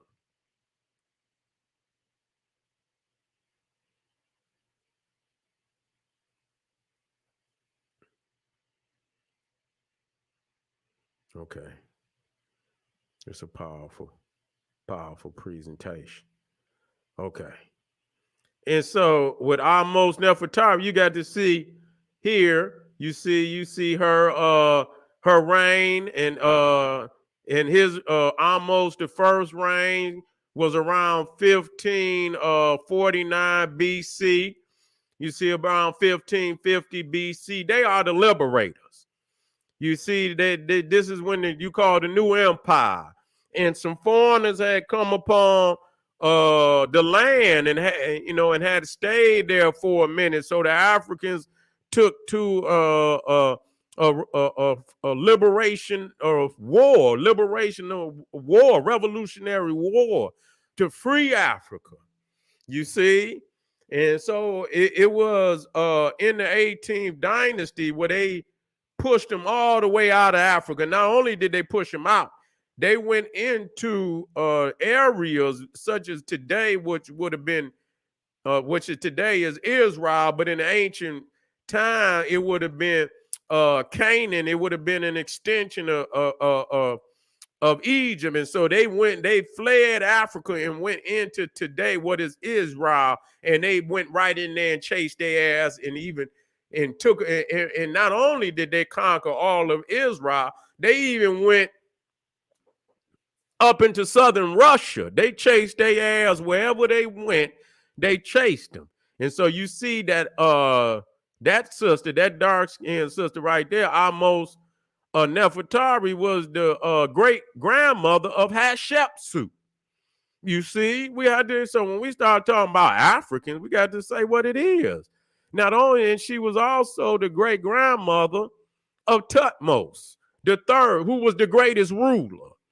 I mean, the greatest conqueror of ancient Egypt. He under his rule, Tutmosis the third, that was the furthest extent of the Egyptian empire under his rule. You see, under his rule was the greatest extent of the Egyptian empire.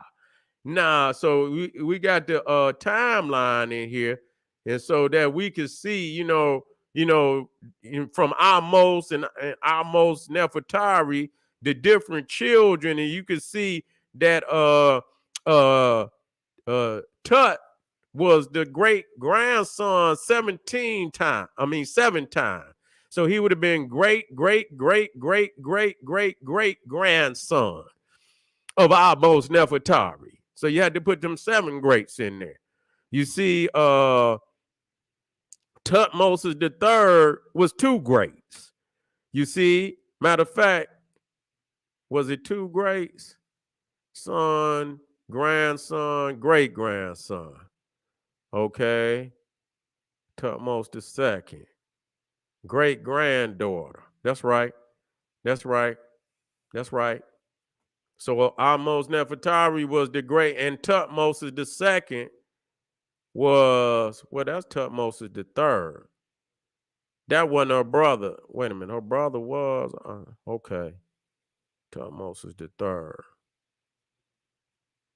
Okay, so he was the great, yes, okay, he was the great great grandson.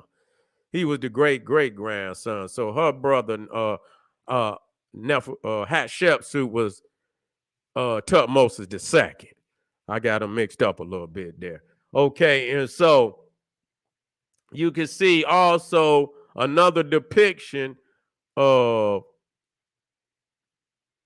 okay, well, this is not even just another. So this is another depiction. Amenhotep the third. Now, Amenhotep the third was one of the greatest pharaohs also of ancient Egypt. And he built more megalithic structures than any other pharaoh outside of Ramesses II. And so he is highly venerated in Freemasonry. And so you see Amenhotep the second, he's the great grandson 3 times. You see, so he's the great great great grandson of Ahmose Nefertari. And you can clearly see he's African. Ain't no damn doubt about it. You see what I'm saying? Ain't no damn doubt about it. So that whole bloodline, and this was one that you can't even run from it. You see, you can't even run from it. So you see right there, he married Queen T. And so again, this is another one. Every time you see Amenhotep III, and then you see Akhenaten, his son, this whole bloodline is now here it says great grandson. Wait a minute, Amenhotep III. No, it wouldn't have been 6. Wouldn't have been 6. I don't know. I'm trying to get them all in there. So Amenhotep would have been the third. Wait a minute. Where is he at? That's the second. Amenhotep the third, 4th. Okay, 5th. So he would have been the 5th. Let me get all that together. Grandson, great grandson. Okay, great grandson 2. So he would have been great great granddaughter, great great grandson, great great great grandson. Amenhotep the second. Tutmos is the 4th, would have been the great great great 4 times, and then Amenhotep the third would have been 5 times. So that's wrong. That's 5 times. That's 5 times, not 6. Let me get that in there correct. 5 times, and so Akhenaten would have been the 6th. Akhenaten, which is right there. So that would have been the 5th, and so Akhenaten would have been the sixth generation great grandson of Ahmose Nefertari, coming from the Nubian matriarch, and I'll put him in there. You see, and so you see, coming down, in lineage, all of these is Africans. Ain't no damn doubt about it. Ain't no mixture, ain't nothing in there. You see, ain't no mixture, ain't nothing. And so then you get Akhenaten, and then you get to Tut. Then you get to Tut, which would have been 7. He would have been right after Akhenaten. So Tut, King Tut, would have been the 7th generation, you see, from Ahmose Nefertari. Okay, 7th generation from Ahmose Nefertari. And so this is showing you and then you get all the way down to the wife of Ramesses II, who took on Nefertari the energy. And so it even went into the 19th dynasty. And you can see she was also an African woman, no doubt about it. No doubt about it. Ain't they dark brown, black with African feet, and the culture. You got to study the culture. It ain't just, the facial. It ain't just the facial. It is also the African culture that's practiced. You see, and everywhere that Ahmose Nefertari was depicted, she was depicted as an African woman. There's no doubt about it. And so you see here on the Tutmos, you see he conquered, and they don't even show you, because they went further than what they showing people. You see, he went for because Herodotus said that the Colossians, you see what I'm saying, which is in southern Russia, was Egyptians, and that they were from the had been placed there by Sesostris. You see, the Pharaoh Sesostris. And so let me see. I believe that was Senusret. Okay, Sesostris would have been Senusret. Let me see what dynasty. Senusret. Okay. It was more than one, so it was. Yeah, I believe it was the first 12th dynasty.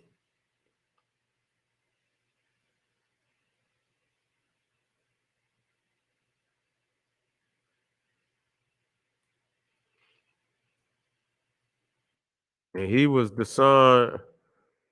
Let me see if that is the same one. Let me see if Senusret or Sesostris. Let me see which one it was, because I see 3. Let me see.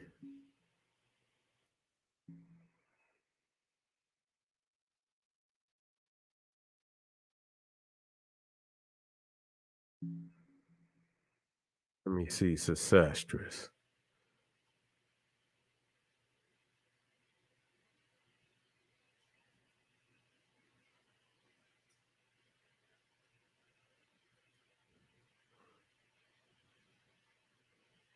Okay. I believe I had to see exactly which one it is. But I see they come from that bloodline of Amenemhat. And he was another one that was strongly African. You see what I'm saying? You can't even get away from him. He was so strongly African, you can't even get away from him. You see, he had coarse African features. You see, he had coarse African features. You know what I'm saying? So that's very significant. But let me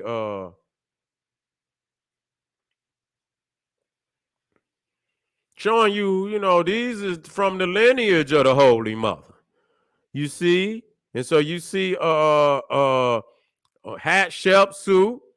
had Shepshu in her own right, even though, a lot of the chroniclers were upset at her for, taking on the Pharaoh ship, which she should not have done. She should not have done that. You see, but that does not take away from her legacy of what she accomplished. You see what I'm saying? She was one of the greatest rulers of all of ancient Egypt, and she carried on. She made sure that, those who had invaded the nation, that she kept that foot on their goddamn neck. You see what I'm saying? She made sure that the army stayed out there on their head. You see what I'm saying? And so she even took, voyages down to the Holy Land, which they call Punt. You see, she took one of those voyages. She was one that had who had laid a legacy that went to the Taneta, which they call the land of the gods and goddesses, and that's very significant. That's very significant that she did that. And so even, when you talk about Amos Nefertari, you see that even to this day, they depict her as black. And so that was a Cro-Magnon Neanderthal that actually painted that picture. And, and she did not, and they always talking about, that, black peoples is still, and these people know who these Europeans know who the real Egyptians is. They not damn stupid. They was the first ones in there. They know exactly who the real Egyptians is. And so you see right here, Tutmosis, the third. You see, I've been in that tomb. I've been in that tomb. I don't know how many times I've been in. I know I've been in at least twice. I know I've been in there at least twice. I may have been in there 3 times. You see, but I was blessed to go down in the great tomb of that Pharaoh, and his spirit has always been with me and always will be with me. You see, and because I know his strength. You see, but he was depicted as black, and he's carrying on the legacy of the Holy Mother. You see what I'm saying? He's carrying on the legacy. Okay, now this is another picture depicting, just to show you this 18th dynasty, and let me make sure I get Queen T in here, because Amenhotep, we talking about the wife of Amenhotep the third. You see, we talking about the wife of Amenhotep the third, the divine wife. Okay, the queen empress. You see, when you got to understand the 18th dynasty, they were not just queens and kings, they were emperors and empresses. This was the empire. And they don't want to say that. There's too much for them to say. Because up until that point, Europe don't even have a nation. You see what I'm saying? They don't even have a nation. There's no Greece or none of that yet. You see? And to say that there's, an empress, you see, sitting on a throne, and so you see here T, you see here Amenhotep the third, and so after Amos Nefertari and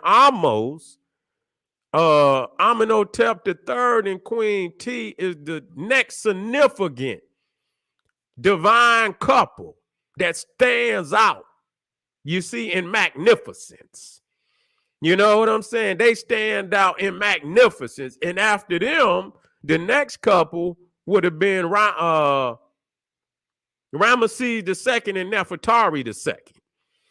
So you see what I'm saying? You see the divine couples in there ruling. You understand? Significant in spirituality, government.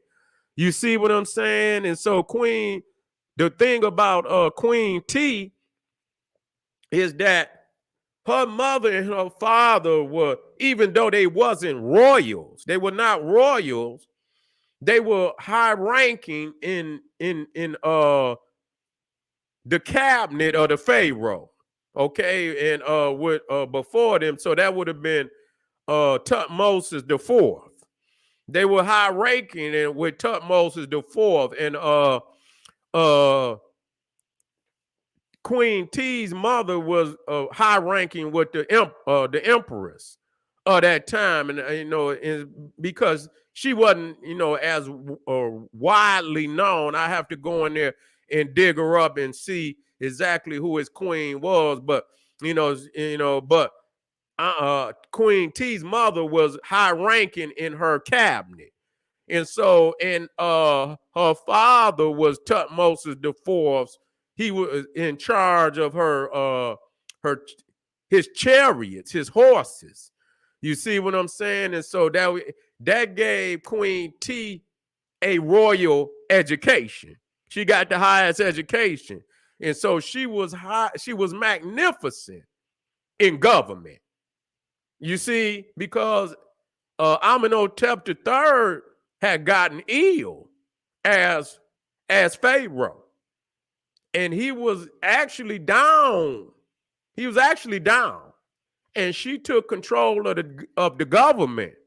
And I don't know how long. I don't even know if he recovered, but she was actually, she was acting as regent. She was actually ruling. She was making, because they were saying that the other leaders from around the world, they were writing letters directly to Queen T, for different situations, whether they needed new soldiers, or if there was some type of economic a treaty that was signed, and so she was the effective ruler. You understand? And she not only did it in time of her husband's ailment, she also did it for her son, who was Akhenaten, because he was sillified. All he wanted to do was pray and shit. You know what I'm saying? All he wanted to do was pray. And so he had become very they didn't like him. You know what I'm saying? Because he was coming in, he was upsetting, the ancient traditions by bringing in new gods, and and even though he was worshiping the sun, they had already, they had Amen. I mean, they had Ra. And so he came in with Aten and so on. And so he was trying to usurp the priesthood of Amen, who had become so damn powerful that they had, they was rivaling the throne. You see, they were rivaling the throne. And so, damn near like the mafia. You see? Yeah. I see down there, Ray, you say Tutmosis III, the founder of the new kingdom. The founder of the new kingdom is actually Ahmose. You see, the new kingdom start with Ahmose. You see, he started with Ahmose. And so, you know what I'm saying? When they pushed out, so I believe that's when they started the new kingdom. I don't think I'm wrong with that.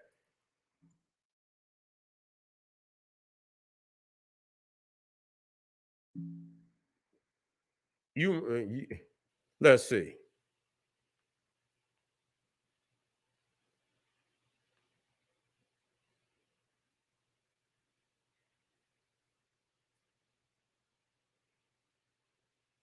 Yeah, it started with Ahmose.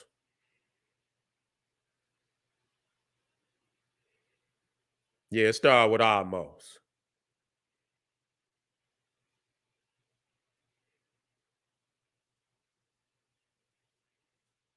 And it ends with Ramesses.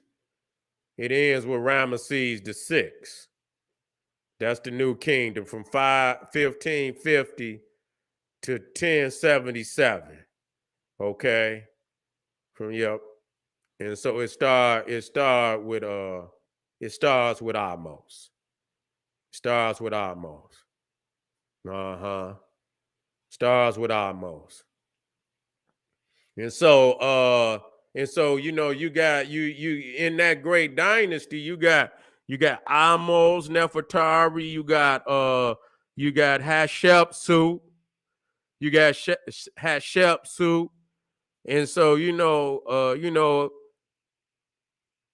Hatshepsut probably because she was ruler. You see? And so she probably effectively got more done than any of them, even though the veneration, Hatshepsut never received the veneration of Amos Nefertari. She never received, Amos Nefertari is the most, when it comes to, statues and carvings, Amos Nefertari is the most carved, the most represented ancient Egyptian. No other Egyptian, male or female, had been carved as many times as Amos Nefertari. So she was venerated greater than any other, you understand? Even though all of them was venerated as goddesses, she was the matriarch of liberation. You see what I'm saying? The new kingdom. And so she received the greatest acclaim. You see, in many of the characteristics of the queens after that come from Amos now, with the crown of Mu, you see, the mother, the vulture goddess, mother of the South. You see, and there was a great temple to Mu. It's no longer there. And I don't believe it just fell down. I believe them Arabs tore it down. They tore it down. They tore it down with their wicked ass. I do believe that. You know what I'm saying? There's no way that them temples just fell down like that, because they was magnificently built. You see, when they was magnificently built. And so when you go into and we come in, close to the close. You see, we coming close to the close, family. We can go on and on and on, but I just most definitely wanted to highlight, and let me highlight some of these temples down here too before I get out of here. You see, now this Nefertari II is the wife of Ramesses II, and many people consider Ramesses II the greatest pharaoh of all time. They do rank him that. And so this is at Abu Simbel. Now, if you haven't been, you got to go. And so this is a two temple complex. You see to the left, you see the temple for Ramesses II, and then to the right, you see the temple for his divine wife Nefertari II. You see what I'm saying? You don't find no temple. See, this is the veneration of the African goddess. You don't find this nowhere else. You don't find this nowhere on the planet in the BC era. And they moved these temples now. They moved these temples. These temples, if you look, and they had to cut, and they only could bring so much of the temple. You see, if you see where the water is, those temples was down. You see, they would have been up under the water. They would have been up under the water. You see what I'm saying? They would have been up under the water. You see, they flooded a lot of that up in there. You know what I'm saying? And so I don't know if it was exactly right there at that specific spot, but I know that they had to move them. They had to cut them out of there, and they had to move them. You see, and so these are the new locations, and I don't know if they was right beneath them or not. You see, and so to the right is the temple of Nefertari, dedicated to Hathor, Heru. You see, and you can see right there, you see Ramesses in all his depictions, and you see right there in between his divine wife Nefertari. You see Ramesses and Nefertari, and so you see, the veneration. See, when we talk about the black man, he was at his greatest extent when his mother and his woman was his God. You see what I'm saying? In every sense, you understand that moved away from that, he's been at his lowest point. You see, he's been at his low, and you go inside of the temple, you see the Hathor columns. This is in, you see Nefertari in the back. You see Nefertari in the back. This is her temple, and so she's being venerated, and you see her giving veneration to Aset. You see Aset right there with the cow horns on. You see, and you see all the way in the back, that's the Holy of Holies. That's the Holy of Holies, and you're not supposed to go back there. You see, unless you're the high priest. You see, let it clear up. So you see all the way, and you see the Hathor columns. You see right there, you see the great god Tahuti. You see Ramesses there. You see, now the tomb of Nefertari, now this is her tomb. This is her temple, but this is her tomb. And you see, it is one of the most beautiful tombs in all, and they did a lot, you see what I'm saying, to preserve the tomb. You see, I see they didn't put all type of floor down in there and everything. So they didn't really brought it, you know, as best they can, you know, and back to life. You see, and so you got to understand that this is in the ground now. And so you talking about, these are skyscrapers up under the ground. You see, skyscrapers up under the ground. You know, and so you see her here with Horus. You see right there, Khepera. You see, this is one of the most beautiful tombs in all that has ever been preserved. You see, male of king or queen. You see, and so you see right here, this is, you know, you see Ma'at. You see Aset. That's what's her name? That's the scorpion goddess. You see, and I got to get her name. You know, and you see also the you know, the African goddess depicted as the serpent, the winged serpent. In Americas, he was called Quetzalcoatl. And you see right there the Shanu, which represents what? Eternity. That Nefertari will live in eternity. You see her embracing Osiris, and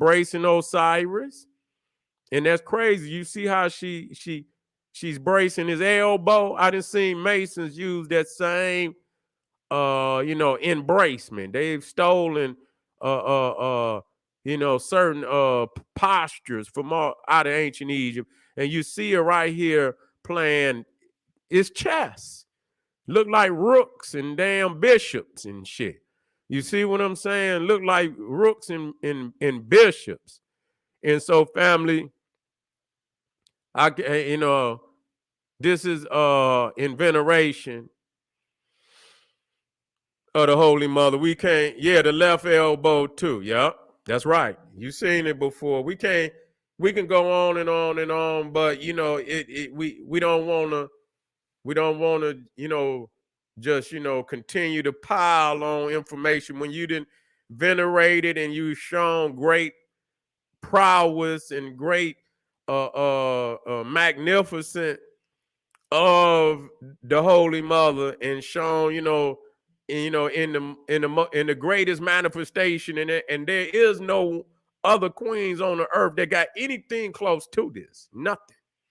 You see what I'm saying? Nothing at all. And so this is the legacy of the Holy Black Mother of civilization, proving that that's exactly that all of civilization came through her. That could be called civilization. You know, and then that's a very strict word. That could be called civilization. And so you see the king on the right hand, and that's right. And so we want to you know, acknowledge and continue to venerate the Holy Mother for her greatness, because it carries on down even into today. You understand? And we have to get back into cosmic order. We have to reclaim cosmic order and so that, you know, the past is the foundation for the future, and we can do this. I want to thank y'all for being here today, and enjoy the lecture, and enjoy your day, and fellas, make sure y'all get out there and venerate and do moms right. All right, family, this is the General Cyrus Student Said. He's saying, hey, arm yourself with knowledge, bang on that wicked ass beast daily, liberation through African education and confrontation. Black Pop.